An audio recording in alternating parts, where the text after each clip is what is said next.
Since its beginnings in 1981, Seiko has continuously innovated following the philosophy of its founder, Kentaro Hattori, which is always stay one step ahead of others. In 1924, the company launched the first wristwatch bearing the Seiko name on the dial, marking the beginning of the Seiko brand.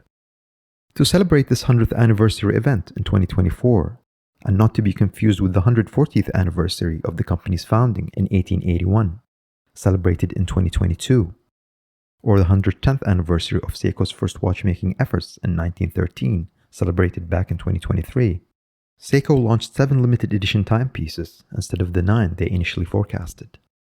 As of now, the final 2 slots on the Seiko website remain blank.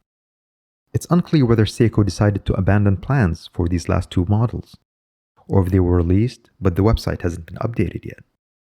Or maybe they're planned for future release sometime in 2025? I tried digging online for more detail, but came up with little to no information.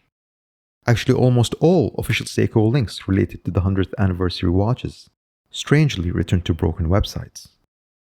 The little information I did manage to get is not something I feel confident enough to share, simply because it may not be accurate.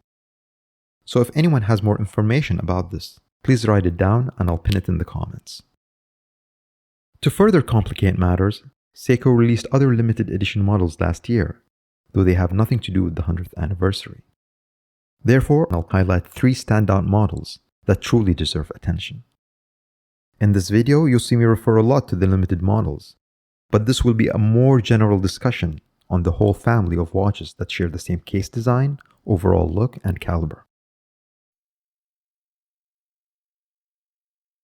The first watch that I would like to highlight is the Marine Master SJE 097. The Marine Master name will undoubtedly tickle the interest of watch fans. It is one of the most emblematic modern divers of the brand. A strong, oversized, and powerful watch that was at the top of the range. And after a brief hibernation, the name returns, but as you can see, a lot has changed. The Marine Master name comes back, but now on a completely different watch.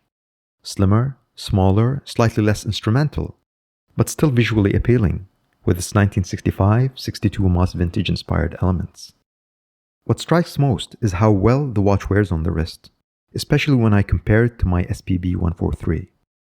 With a case size of 39.5mm, it's amazing how much a difference of 1.5mm can make on a wrist. What's even more impressive is the 12.3mm in case thickness, including the blocked sapphire crystal. Thanks to the slimline 6L37 movement inside, such dimensions are now possible. The SJE 097 is limited to 1,000 units. It comes with a silvery white textured horizontal stripe pattern dial and a brushed steel bezel insert. Here on my wrist is the SJE 117, the only difference being the green-gray dial and black bezel insert. The watch features large raised markers and hands, as well as a circular date window at 4:30. Water resistance, unlike the original's 300, is now 200 meters. I'll take it, a slimmer case to me overweighs the depth rating, but that's only my opinion. But it's not only how it wears that's captivating about this model. What's also fascinating is the shape and attention to detail on the case. We see nice beveling, and the mix of brushed and polished surfaces really give the watch a more appealing luxurious look. It feels a step above the rest of the Seiko Prospex watches, less tool-like and more polished and high-end. 5 colorways are now available: the SJE 099 with its light blue dial and blue bezel insert, the SJE 119 in a darker blue, the SJE 101, the safe bet with its classic look and black dial and black bezel insert, the SJE 117 with a green-gray dial and black bezel, and finally the SJE 097 limited edition. The second watch that I want to highlight, and a model that caught my eye the moment it was released, is the SRQ 049 Speed Timer. Most of us know Seiko for their divers watches, but the Speed Timer has its own impressive history. Back in 1969, it was among the first chronograph watches to make it to market, a feat shared only by brands like Zenith and Heuer. Fast forward to 2021, the Speed Timer family is introduced in the Prospex collection, signifying a new era for this iconic watch. The new timepiece inherits many of the design elements of the first Speed Timer chronograph. The flowing case design, multi-row bracelet, and highly legible panda-style dial with an orange-tipped chronograph seconds hand are all design cues inherited from the original creation. At first glance, the watch looks big and tall. 42mm in case diameter and 14.6mm in height are generally not sizes I like to see on my wrist. And it's not a size that's in right now with current watch trends. But Seiko hides all that bulk pretty impressively. I had to double check the specs to make sure of the numbers. On my 6 3/4 inch wrist, it feels right, not too big and not top heavy. The speed timer is powered by one of the most upscale, sophisticated movements produced by Seiko, the 8R48 flagship chronograph power plant. A breath of fresh air and a good change from the solar chronographs we are used to seeing from Seiko. The SRQ049 is limited to 1,000 units, comes in a reverse panda layout with a blue-gray dial and silver-white subdials. On my wrist is the SRQ047, which has this warm silvery dial and black sub-registers. The speed timer features a split outer tachymeter and chronograph second scale, while the 3 recessed azuraj subdials are flanked by simple applied rectangular indices, beautiful tapered and striped baton hands, and a chronograph hand tipped in vibrant eye-catching orange. The watch may not be an exact replica of the original, especially in dimensions, but it shares many design elements, like the sloping case design, polished bezel, broad polished case side chamfers, and short, aggressively tapered lugs. It's a very special piece from Seiko. 3 dial layouts are available. The SRQ047 in the panda layout with a warm silvery dial with vertical brushing, black sub-registers, and a dark blue tachymeter scale. The SRQ053 reverse panda with a black dial and tachymeter, and silver subdials. SRQ051 with a blue sunburst dial, and the limited SRQ049. The next watch is the King Seiko SJE 115. The King Seiko name has resurfaced again in 2020 and is wasting no time by releasing a number of watches with different case shapes and dial colors since then. King Seiko was created in 1960 alongside Grand Seiko as the result of a competition to create the best, most accurate watch the Seiko brand could manufacture. But in the 70s, production of King Seiko watches ended, primarily due to the shift towards quartz technology. Now it's back, and although die-hard King Seiko fans won't like this, it sits nicely in the middle, above Seiko but below Grand Seiko. There is some overlap with Seiko higher-end models, but I think it still has a place in the market, and I'm really happy to see King Seiko make a comeback. The SJE 115 not only celebrates 100 years of the brand Seiko, but also makes a statement by reviving the KS 1969 series. This new collection retains the characteristically curved silhouette of the past models, but slightly changes it with elegance, refinement, and thinness. This here is the SJE 113 with the gradient green dial. Dimensions-wise, this is what I would consider the perfect size watch for me, and I'll tell you why. Measuring 39.4mm in diameter and a touch under 10mm in height, these numbers were made for my wrist. The watch not only rests comfortably, but looks very well proportioned as well.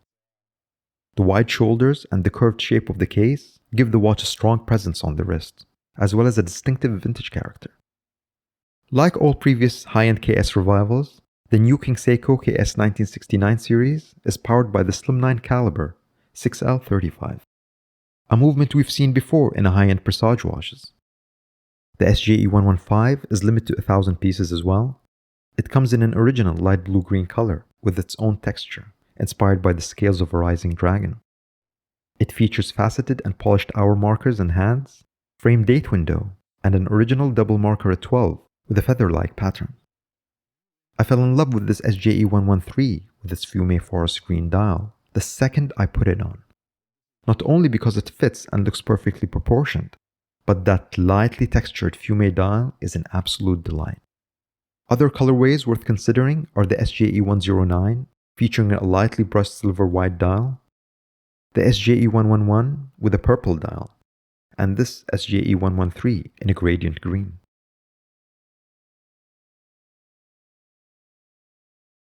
I know at the beginning of the video I said I'm going to highlight 3 watches, but as a bonus, I want to highlight one more watch.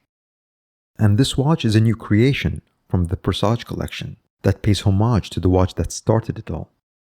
and it's the SPB 441. The new watch revives the form and design of the original in every detail. The round case and box-shaped sapphire crystal are carefully constructed to retain the elegance of the original. Just as you see with the original, the new watch features an enamel dial, Arabic numerals incorporating both thick and slender lines to create a bold and dynamic font, a 24-hour subdial at the 6 o'clock position that breaks the continuity of the Arabics, and blue hands. Who doesn't love blued hands against a white backdrop? The watch is powered by the new caliber 6R5H, made specifically for this watch, and it's limited to 1,000 pieces. All 1,000 are probably sold now, but new examples could be had for about $2,100 at Chrono24 at the time of making this video. For die-hard Seiko collectors who value the history and the origins of where the brand came from, I think this watch is a must. I've seen it in person on a friend's wrist, and it's a beautiful watch that you really want to take your time with to appreciate. It's petite at 35mm in case size, 37mm lug to lug, and 12.3mm in height. 12.3 on paper isn't thick. Actually, for a Seiko, it's considered very slim. But because of the small case, on wrist, it does look a bit tall, especially when you factor in that pull-through leather strap. One more thing of note is that, as I mentioned, this watch has an enamel dial, and the process of melting enamel may sometimes create small dimples, tiny dots, and a rough dial surface. So the dial on your 441 might not be perfect, but even with those minor issues, this is a watch that is highly coveted by watch collectors. I hope that you like the models I picked to highlight this 100th anniversary collection. If you like this kind of content, consider subscribing, and please participate in the comments section. Let me know which are your favorite Seiko watches. I love interacting with you guys. Take care, and I'll see you in the next one.